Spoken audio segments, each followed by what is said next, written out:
What's up, my friend? Welcome back to another video, and today we are doing another composing challenge using free instruments. So today the focus is using Pianobook libraries, which, if you don't know, was founded by Christian Henson from Pfeffer Audio, and over the years it's just continued to grow and develop into a huge community of so many musicians and samplists basically contributing their work to this site. And it's been so wonderful to see the growth and, again, the development, and just seeing how many instruments are nowadays available. So really anyone can get started with orchestral composition, or really just any type of genre of music, because there are so many different sample packs and different styles that are available on the site. So today we'll be using 5 handcrafted sample libraries that we specially selected for the purposes of this video. And I'm going to see how far I can get with those libraries. So just so you know, this is the Pianobook website. Really cool. They give you a quick description of what it's all about, and then they show you some of the favorite sample libraries, some of the most popular ones, and so on and so forth. So let me walk you through really quickly which ones I'm using here today. So the first one is the Gentle Grand by Dan Keen. I'm sure you guys know Dan Keen. He has a great channel, and he does some work for Spitfire Audio as well. So this is a really beautiful piano that we'll hear in just a second. The next one's going to be the NFO Orchestral Swells. So basically some orchestral recordings played by the Northern Film Orchestra. Then we have the Imperfect Viola by Cordaro Rodriguez. Sorry. Yeah, a little description there as well. Really interesting library. Then we have the Children's Choir by Sergei Ivanov. Another small library here, but basically for a children's choir. And then finally, the Subtle Clarinet by Catherine Hillier. And all of these different libraries, we're going to try to use them to create our own piece today. But again, if you want to visit the website and see which ones you can download absolutely free, all you need to do is create an account. Then you can absolutely do so and explore. And it's really cool because most of them are created for Contact, and some of them are for decent samplers, so you can also download there too. But it's as easy as just clicking download, and then it just downloads to your computer right away. And then you can also submit your own demos and your own libraries there too as well. So let's jump into Logic. So let me give you a quick demo of what these sound like. I've pulled up all the patches, and then we'll start creating our piece. Okay, so by the way, at any point, if you want to dig a little deeper into my personal orchestration process, I highly recommend you checking out my Orchestration Essentials guide. It's basically a 5-step process that I use for every single piece that I create from start to finish. And yeah, it should give you that step-by-step workflow, that framework to follow if you're ever confused about which step you should be taking next to go from your initial idea all the way to the completed arrangement. So I want to give that to you absolutely free as a gift for checking out this video today. Okay, so anyway, let's kind of dive in. Let's hear the Gentle Grand first. And yeah, let's give this a quick playthrough here.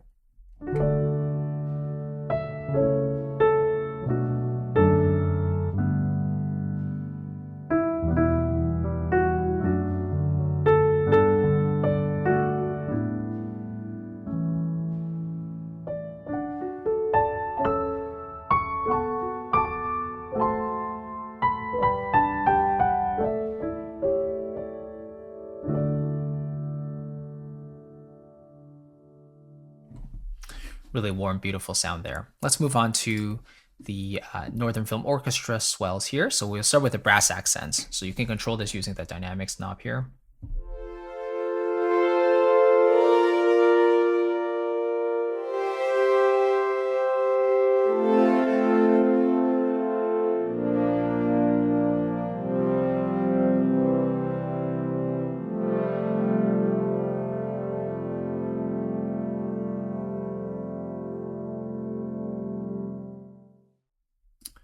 Then we have the violin swells.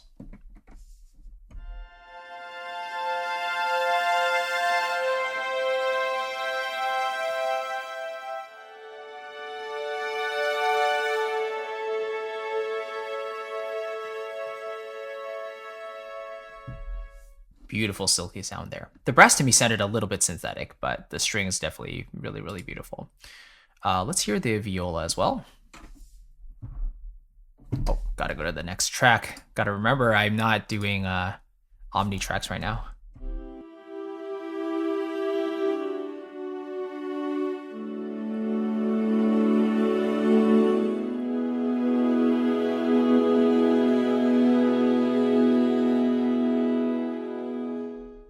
Gorgeous. And then we have the cello swells.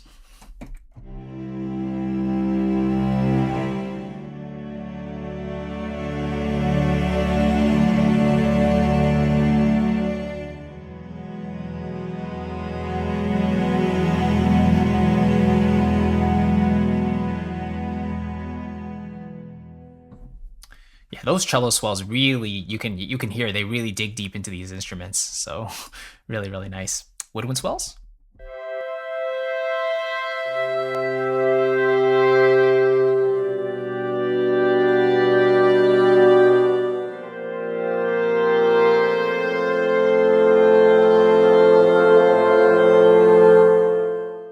I think what I'm going to do is actually turn them down a little bit because I have a feeling I'm going to want the piano to be the main lead here, or at least the main element. Maybe having a couple of these other instruments as supporting textures, but you know, I definitely want them to be a little more supportive instead of taking over the main thing. Then we have the imperfect viola, which is I believe it's only 29 megabytes. So it's super, super lightweight. And in terms of sampling, you get from the C, which has basically been pitch shifted down to the cello register, but also pitch shifted up to the violin register as well. Really, really interesting. And as well, you can take the overall instrument and play it legato too. So here you can trigger between the different legato types. At the very beginning, you can do sustain. You can do bow legato. You can hear it's scripted, of course. Nothing wrong with that.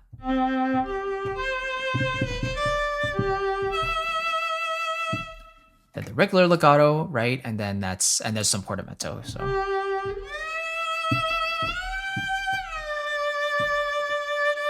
of course, very emotional sounding there. You do want to use that sparingly, of course. You definitely don't want to be very heavy-handed with that portamento. So most likely I'm going to stick with the bow legato here today. And then the subtle clarinet. Now this is more of a sound design type of library. So you get that raw clarinet sound, but it is more atmospheric.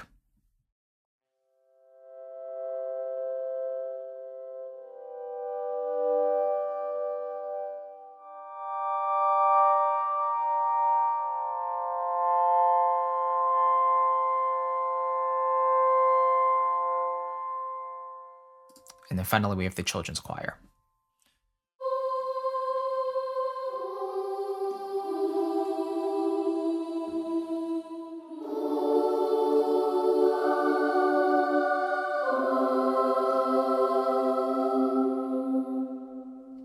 And they have a couple syllables here too. So I believe ahs, ooh, and ums as well. Okay, so really nice.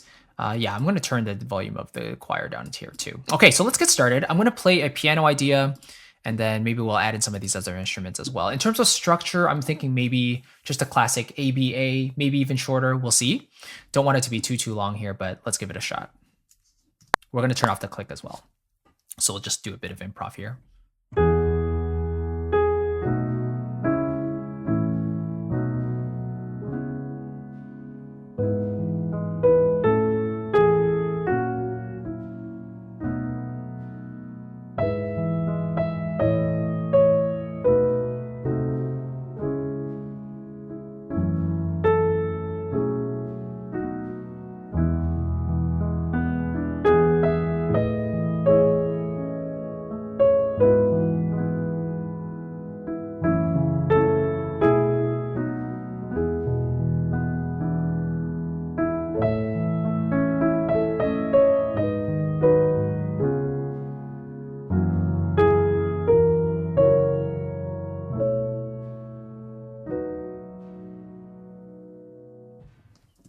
Okay, so that's A and B.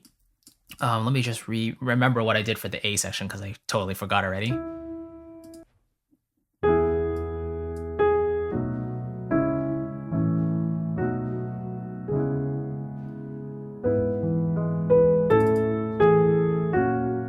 Yeah, so here I'm going to turn up that velocity there. Okay, I kind of remember what I did. Yeah, so here I'm going to just move this back a little bit, these last two chords. To change the sustain here as well.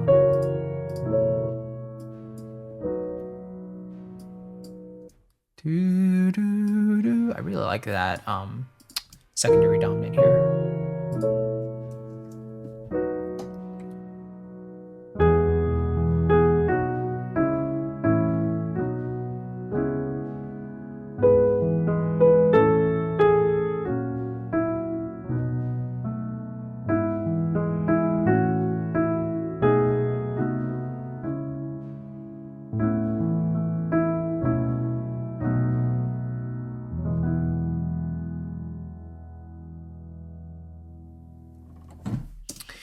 Okay, so more of a ballad type of piece you can hear for sure. I'm just going to move this back here. Okay, now the piano is also playing the melody, right? This is typically how I'll sketch things out. I like to use the piano as both a harmonic and a melodic element to start things off. Now, if I'm going to use other instruments to play the melody later, then I might just take out the melody in the piano as well. But I really love the sound of this piano in general, so I might just keep the chords, but maybe just remove the melody. Let's see. So when the B section comes in, because here is when the intensity kind of builds. So here I'm thinking maybe I'll add more instrumentation, but the A and the B, the A sections at the beginning and end, I might just make it a little bit more sparse. Let me just think here.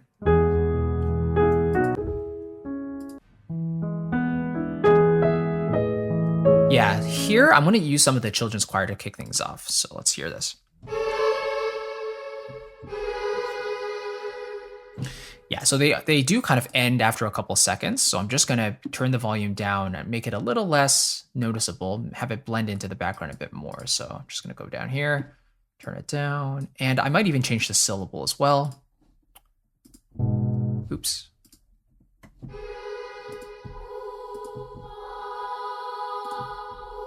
Let's stick with the ooh kind of sound there. Okay, let's have a listen.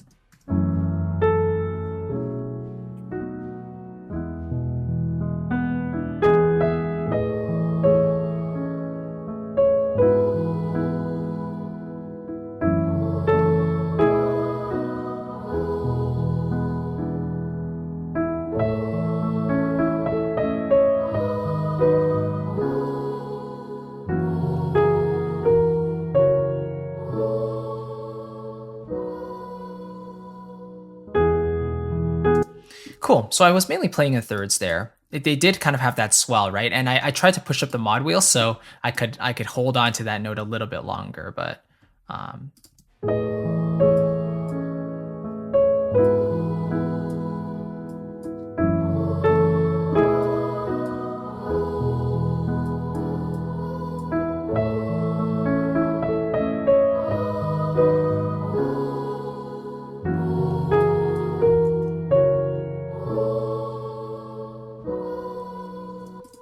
yeah, that's fine. Okay. Now let's maybe bring in some of the string swells here as well.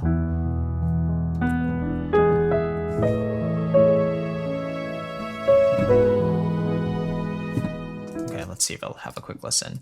I wonder if I can maybe, I'll do a little bit of mixing afterwards with some EQ and stuff, but I'm just curious if I can, so there's no EQ options here. Okay. It's a little bit high-end heavy to me, so yeah, later I'll do a little bit of EQ. Let's see.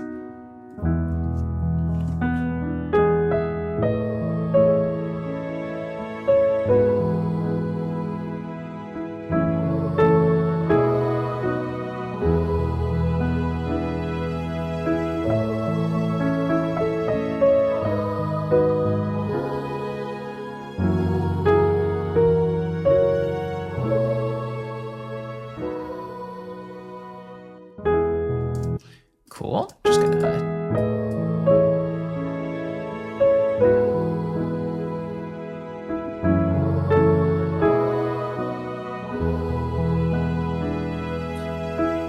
I like the swell, that natural swell that the sample has there.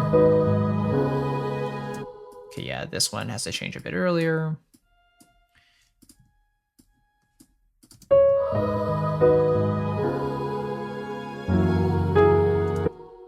Yep, so bring this in a bit earlier as well.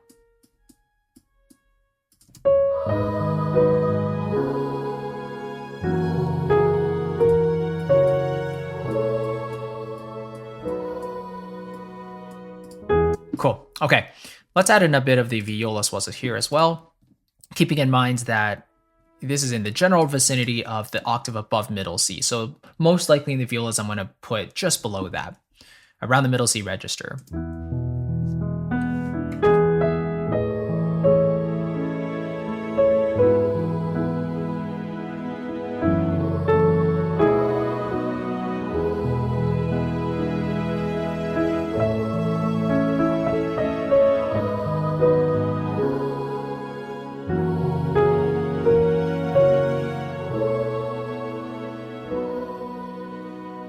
Yeah, totally did not forget to record it there. So let me actually record it this time.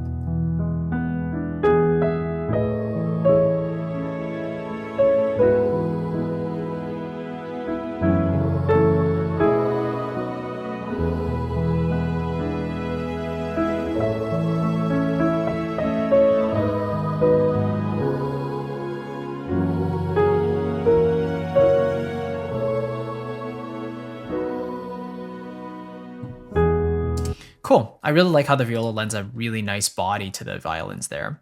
I did get a little close on this chord. You can see the violins and the violas are kind of overlapping a little bit. That's okay though.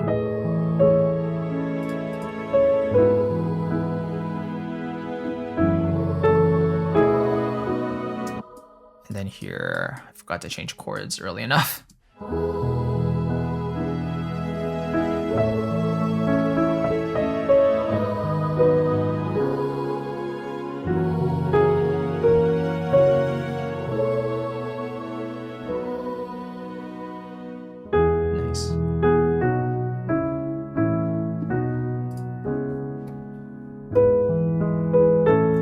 Here I'll put in a bit of cello swells.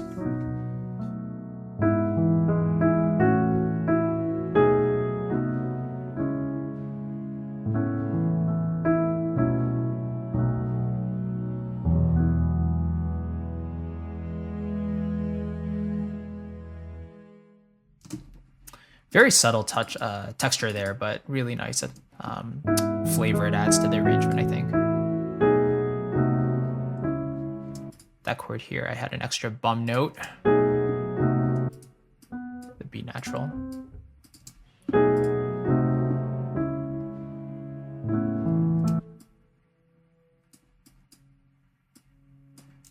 That's an E. I'm going to add in the fifth below, because again, the lower we go, the more sparse we want it to be, because we don't want to muddy up the frequency spectrum here.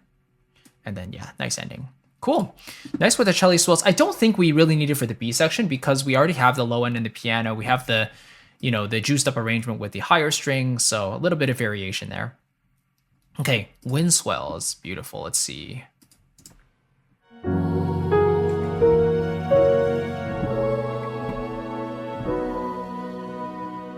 Oh, yeah, maybe I'll just use it. Yeah, so right here with the F sharp 7 chord, which is the secondary dominant to the B chord, setting up the cadence, the half cadence there. I want to make sure that there's a bit of extra breath there. So I think using the woodwinds there, maybe highlight just the top end, give it that nice sheen, might work.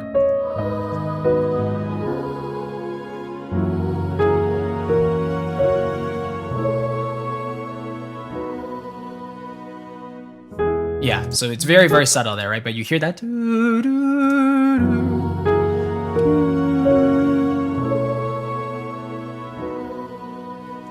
little bit of overlapping there because this is a sustained patch, but there we go. Okay, that's very subtle there. Now, the viola can be suitable for melodies, so because there is a legato function. Let's give it a try. I'm going to try to ride the mod wheel as well with this. I'll see how much difference it makes. Yeah, okay, let's give it a shot. Ready?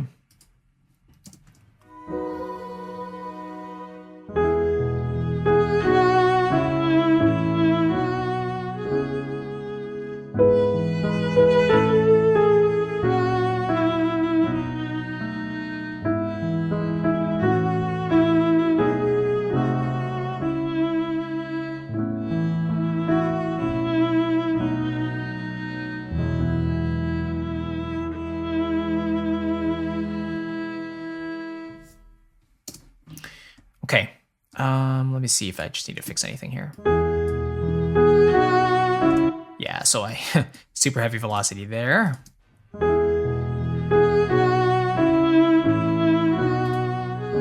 Let's also check the modulation. Yeah, it started off a little quieter than I wanted, so I kind of rose it up, but it also hit too hard, I think.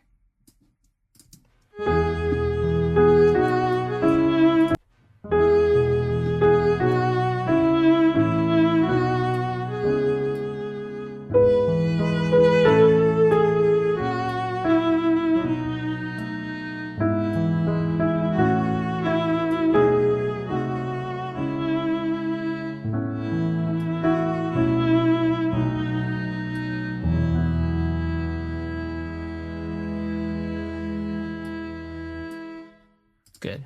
And at the very lowest dynamic layer here, you can hear how there's no vibrato. So I'm going to maintain that for consistency's sake. And then fade away. Yeah, there we go. Bit of grit and humanity in that performance, which I do love. Obviously, the legato is a little choppy, but hey, from a free instrument, that's already pretty cool. Then the subtle clarinet. Let me think.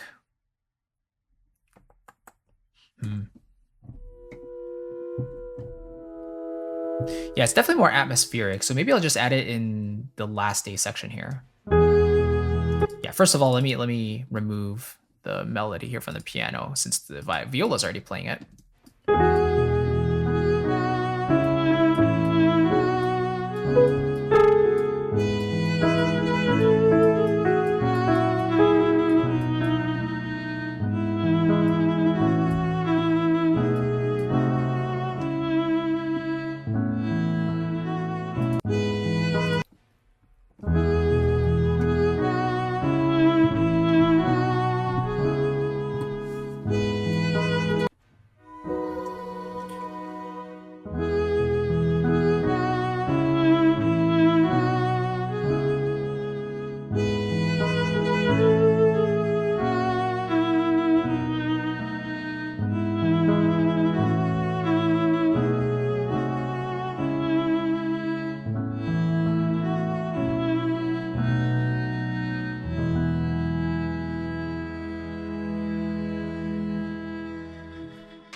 So there you can barely hear the clarinet, right? The soundscape texture, but it does add that bit of high-end gloss to it. So let me just solo that up so we can see what we're adding here.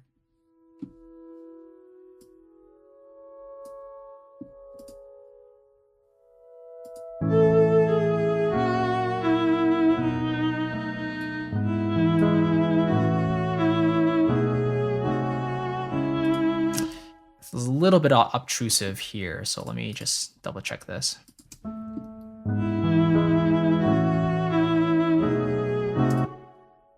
I'm just going to bring it down to the D sharp and then go back to the E, because I think any higher than that, it starts to feel a bit shrill. And we also have this ascending scalar motion, break, and then finish off. Now this G sharp here blends nicely with the final chord, so I'm going to keep that. Beautiful. And there's something to be said for like not over orchestrating, right? So in this case, when you're using the piano as a fundamental bass, you do want to keep in mind that the piano is typically filling in a lot of the harmonic holes already, and typically it's in the middle register in this kind of ballad scenario. So we don't want to overcomplicate the arrangement with too many frequencies. I did mention how I was considering maybe EQing out the strings here, but now that they're at a proper dynamic volume in terms of the balances, I might not actually need to do that. Let me just double check this area.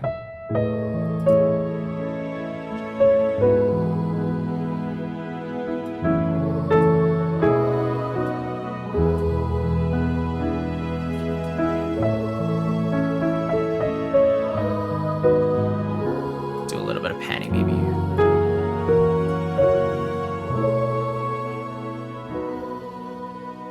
Piano, we're going to leave at the center.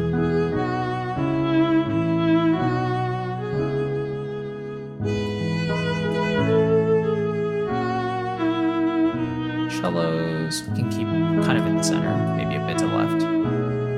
Winds a bit to the right.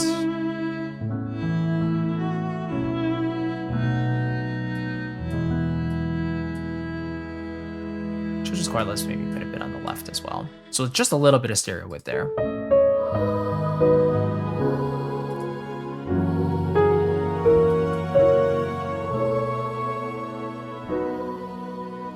Nice.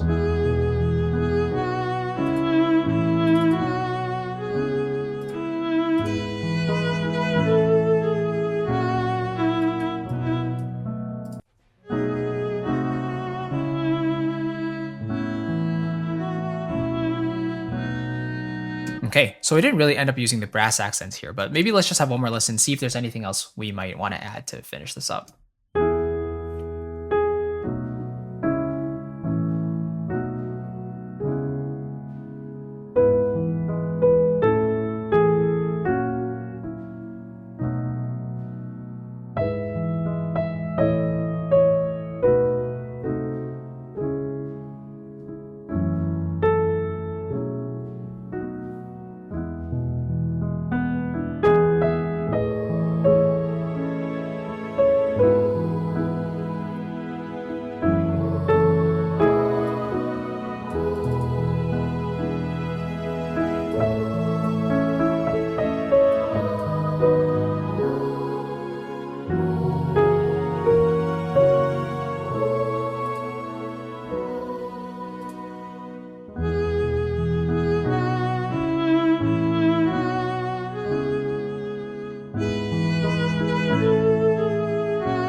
Yeah, I'm really fond of this high glossy sheen that this subtle clarinet is adding there. So I think the final thing I might do is just add the wind swells a bit earlier. Let me just double check here. If I'm playing in this register. Yeah, okay.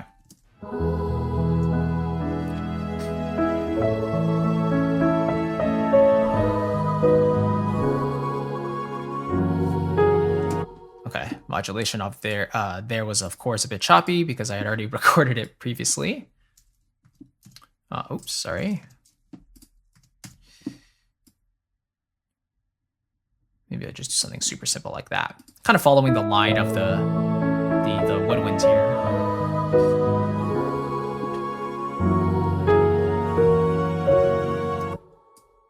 You know what I'm gonna do? Maybe I'll go down to the F sharp first. So then we have this nice leap up here. So, and again, due to the polyphonic nature of this patch, I want to make sure I'm not overlapping too much here. Rise up.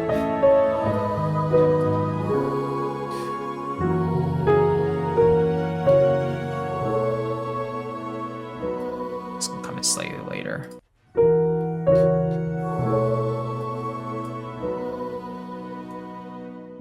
There we go. Cool. Okay. Oops, sorry, I'm not going to save this just yet. But let me go through really quickly why I kind of arranged it the way I did. So first of all, I really wanted to make sure that the piano got to establish the main idea at the very beginning and the first A section. And then as we go into the B section, which naturally has a different idea, it also calls for a bit of an instrumental contrast as well. Hence why we brought in the strings, mainly the violins and the violas, to bring in that warmth and that intensity kind of in the middle register, hearing that dynamic swell. We also have the children's choir to lend that breathiness. Another option is to use the woodwinds, maybe the flute or the oboe or something to double, the strings if you want to. But in this case, we're just using sustained patches. So having them play more of a polyphonic role makes sense. Then in the second half, having the woodwinds, mainly kind of like the flutes type of sound, carry over the violins to give it that final gloss and sheen in the B section, really just finish that up nicely in my opinion. And then in the final section, I didn't want just the piano again doing the melody. We brought in the viola, which lends a slightly different texture. Having the subtle clarinet adds that high sheen, a couple octaves above the piano and the viola.